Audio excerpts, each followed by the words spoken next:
Ölümünün çep tarafı yağır yüklerinin yana. Dolmalı vıdılar erişim madam emme daptırılı. Etmişlerin zullokan dağdan kayadgırman beni. Yazıklım kendir belki. Yok düşman edem o, yok düşman görem o. Yok düşman edem o, yok düşman görem o. Yok düşman edem o, yok düşman görem o. Yok düşman edem o, yok düşman görem o.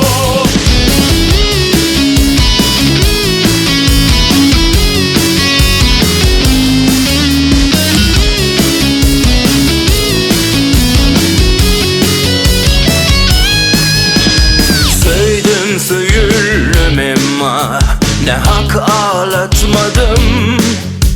Ya da yutup levzimi adam ağlatmadım. Doğun yerlerim olsa öteyin günemi. İçinizde var olsa bir güne gelip azgarsın beni. Yazıklım kendir belki. Yok düşman edem o, yok düşman görem o.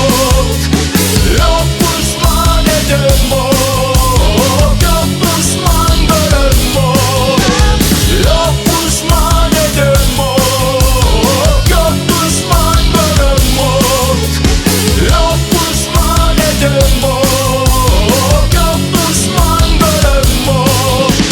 Yok düşman edem o, yok düşman görem o. Yok düşman edem o, yok düşman görem o.